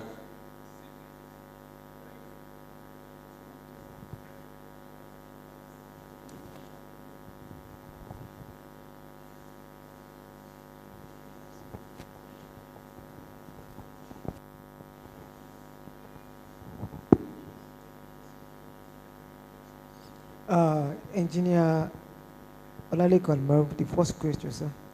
Yes, sir. Thank you very much for your brilliant questions, and I'm going to give you a brilliant answer. So I will start by this. 2,000 tractors purchased. That is the largest mechanization drive any government will have ever done in Nigeria between 1960. Check the history. So it has been purchased, and it was evident. Evidence-based reality, we all saw it, it was launched. Now, the next thing is, when shall we distribute? It will have come far, far earlier. But when we set to move, we realized that we got a signal that a lot of people who are not farmers, who are portfolio farmers, they will get hold of it and there will be elite capture. So we took a step back that let's review the entire process so that we can correct the errors of ages. We've spent a lot of money in government intervention in the past. But today, if you ask me, where is the result? Where is the impact? It's not so visible because in most cases there are leakages. So if we are not able to ensure blockage of leakages, we will end up with the same sad story. So in the 21st century, we decided to be technology enabled. So now we're coming up with a kind of M&E dashboard where all tractors that will be shared or that will be distributed to farmers will be tracked. We can monitor their operations from every location. We can decide to say, okay, this tractor is not efficient in that location. Maybe it's not being operational because we will see it on the dashboard. Then we can reprocess it, relocate it to an area where it's highly needed than that location. Now, we know that tractor is not like a piece of cake. It's not a souvenir. For us, if we give you tractor, it's a covenant. Impact in your community, improve productivity, reduce drudgery, and then the time. So we need to correct this by putting in place a structure where we'll be able to recover the fund of the tractor. Two, we'll be able to ensure operation of those tractors in their locations. We'll go that with that implement. And mind you, it is not just 2,000 tractors we're distributing. Where we have MOU already, we have agreement, we've sealed some deals where in the next 5 years, we'll have up to like 30,000 tractors. But you know, it is not, the Rome is not built in a day. So we move at the pace of time. So we have concluded now and we have advertised, and advert is closing today, that people should express interest. I don't know whether you checked newspapers or dailies, and with that, if they express interest, we will screen them, their capacity to maintain, to acquire, to maintain, not just to acquire. It's not a toy. You must put them into use. You have the capacity to manage it. If you give a car to a 16-year-old person, he would like to drive it, but can he drive it successfully? Those things are what we look into in terms of the criteria we set for that. So we now said, okay, you pay 25% down payment. Down payment of what? About 50 million naira. So that boils down to maybe like 13 million naira. So for anybody that wants to actually go into agri-business of operation of tractors, 13 million naira should not be a hard sell to mobilize either as a cooperative group or you get loan from the bank to support that move. So, and Bank of Agriculture is handling it because of the financial structure for recovery and for other financial services tailored towards engaging more youth to come on board. So we encourage the youth to show more interest. And so many youth are doing fantastically well already in the area of agricultural mechanization. They are doing soilless farm, hydroponics here and there. They'll be given visibility and they'll be given opportunity to express interest in keying into this laudable objective. So for me, for us, for everybody who has been following government program, you will know that this is the largest mechanization drive in the history of Nigeria under the present administration of President Bola Ahmed Tinubu, GCFR. Thank you so much. Yes, thank you very much. Because of our time, the last question was on law farming, if I'm right, Doctor. Lawn farming, what would you say? No. So we just, it's a I-seedling. I will invite any Japanese company that is to that to come and answer him on that. Yes, what I'm saying. Any Japanese company that is to that to answer him in 10 seconds. Not GMO.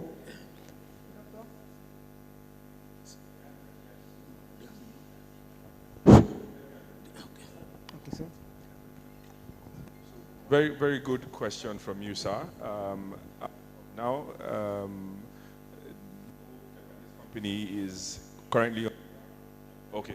All right.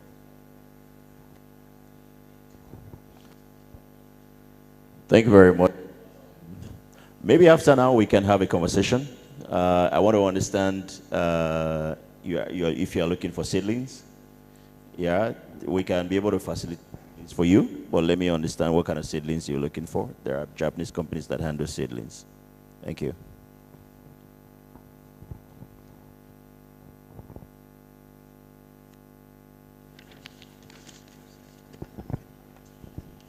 And with this, we thank every one of us for our invaluable contributions and our panelists. Let's all put a round of applause. Give them a round of applause as they resume their seats. Thank you very much, sir.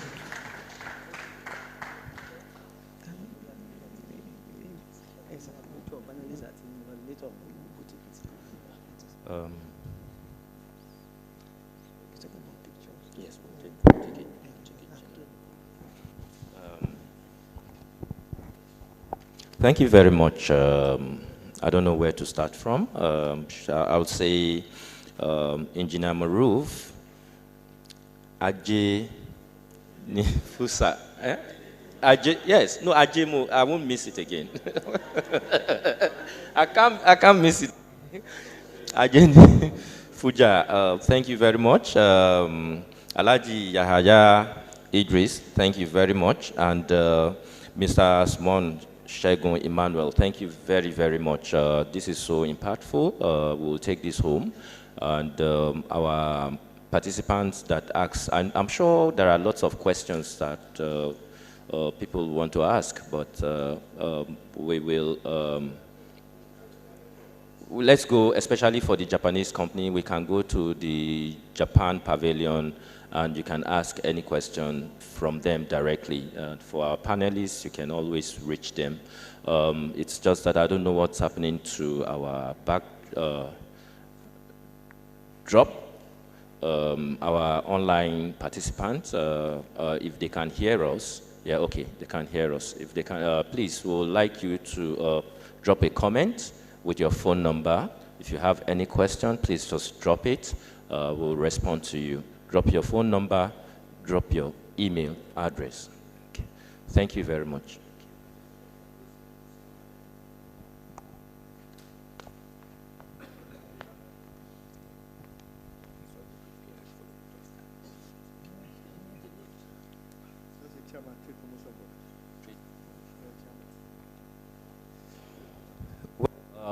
We have come to the end of this program.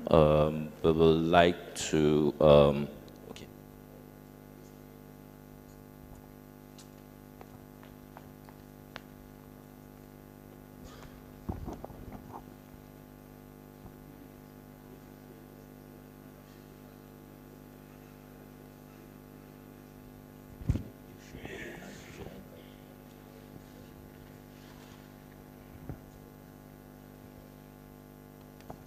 Yeah, so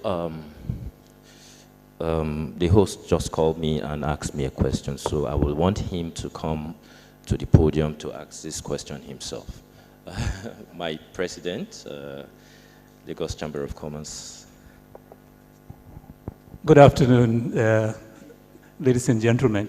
I was asking the MC organizer whether we have a member of the Lagos Chamber of Commerce Agri group in the room. Is there any member of the Lagos Chamber of Commerce in the room?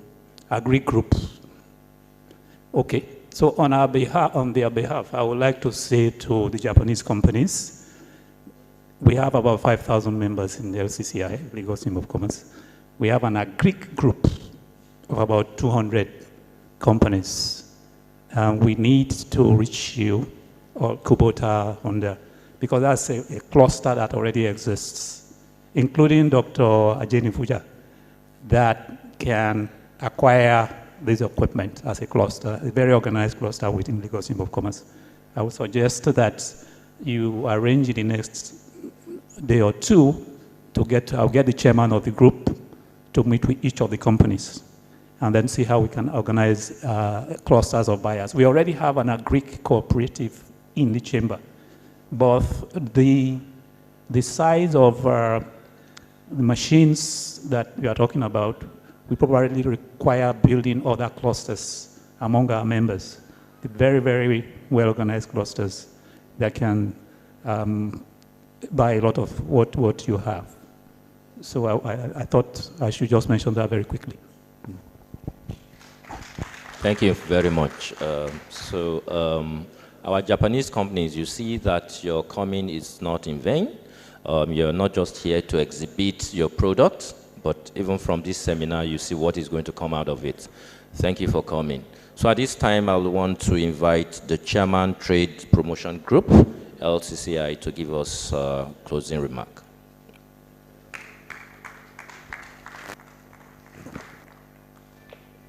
Thank you, sir. Thank you.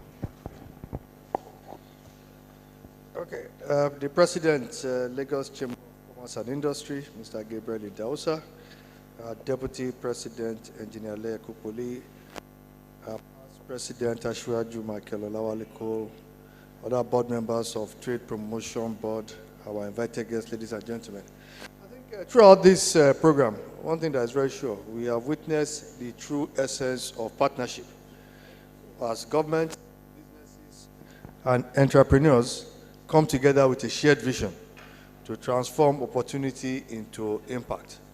We've also seen how dialogue can serve, how collaborations can be done, and how international cooperation can enhance African resilience and competitiveness. The Japanese International Cooperation Agency's long-standing relationship with Africa is built on the principles that resonate deeply with our own mission at the Chamber. It is all about ownership, about human security, innovation, and trust. We have reaffirmed that this cannot be imported. It must be nurtured from within, with external partnerships standing as catalysts. The exchanges and discussions we have had today prove that where Africa and Japan join forces, we generate not only investment, but also mutual respect and sustainable progress. I'm pleased to note that this special day has achieved several important outcomes. We have certainly expanded business network, and I'll really call upon you to take advantage of the comment by the President that really our Agri Group can certainly be a partner for you. We have shared valuable knowledge on trade, industrial upgrading, and in particular, how we can really upscale what we are doing in Agri. We have reinforced our collective commitments to empowering our SMEs, promoting inclusive growth, and accelerating regional integration. And more importantly, we have rekindled a spirit of confidence in Africa's capacity to lead its own development and in Japan's willingness to be a true partner in that journey. However, we must think beyond national boundaries. Africa's prosperity will depend a lot on regional integration and the success of the Africa Continental Free Trade Area. Let us adopt a continental mindset, viewing Africa as one interconnected market capable of attracting large-scale investments, producing competitively, and trading efficiently.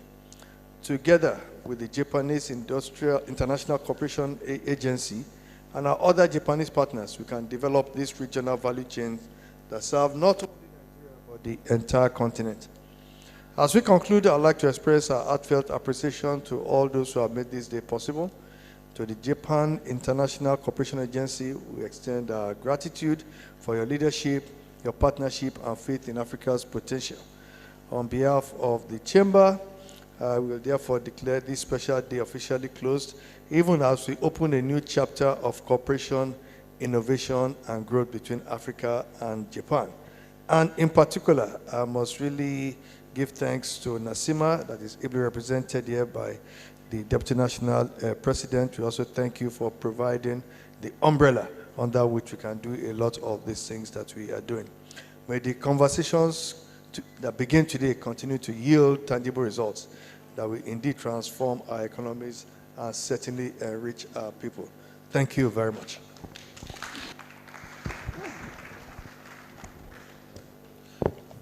Thank you so much, able chair of the Trade Promotion Board. On that note, we like to call this a close. But just before we do, we'll be delighted to have the President and Chairman of Council of the Lagos Chamber of Commerce and Industry do us the honor of making this presentation to the recipient. Please, can I have a copy of this? Mr. President, sir.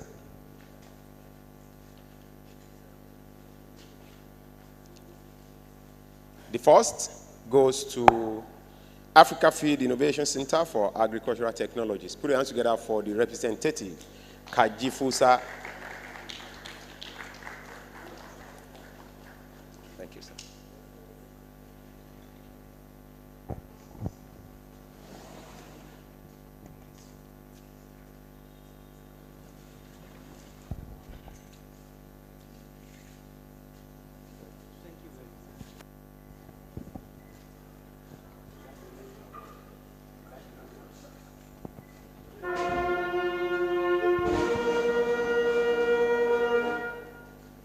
Thank you so much. Thank you. Thank you so much. Beautiful. Thank you.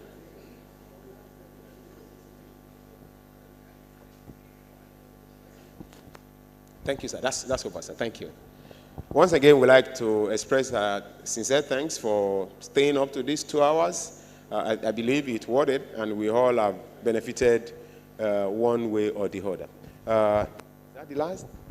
That one? Okay, that's fine. All right, thank you so much for coming today. Next. Okay.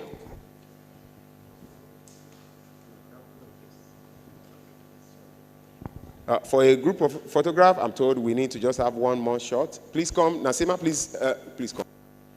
So we have our president. So let's have the list of those who want to be in the photograph. My president, the deputy president, has to be there. Yes, for sure. Okay, so. Yeah. So order of photographs. For now, we will want the president of Lagos Chamber of Commerce and Industry, the deputy president, Mr.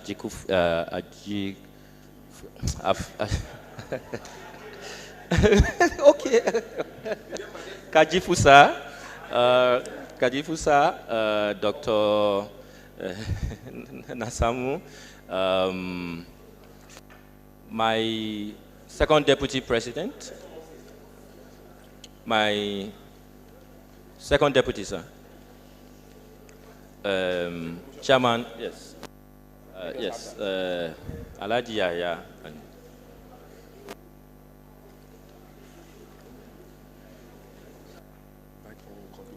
Wait now. No, wait. I'm just hinting you. See. It's important that let them take, yes, I'm only informing you. Anyhow you want to let them take the then you advise.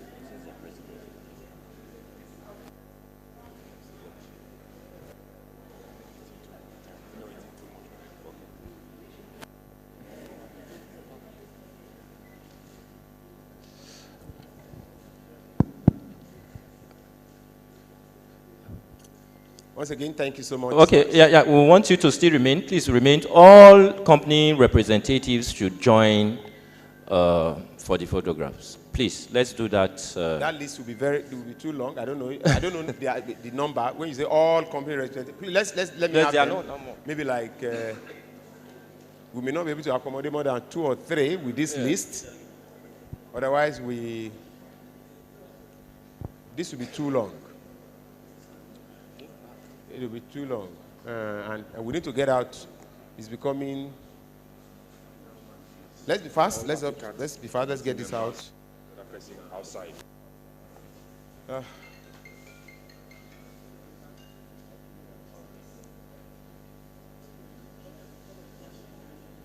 Thank you, sir. Thank you, sir. No, that's okay. That's okay. That's okay. I'm actually thanking him for doing the needful. Let's get it out. This is becoming.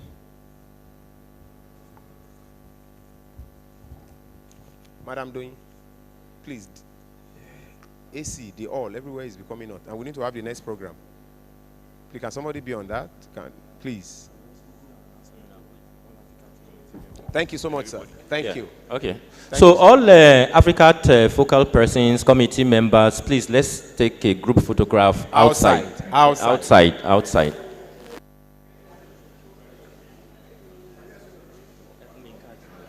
We can still remain seated for the next special day. And I believe Golden Penny team are making their way into the hall as we need to start now. This is 3 p.m. Please, Golden Penny team, you are next. Let's have the Golden Penny team, please.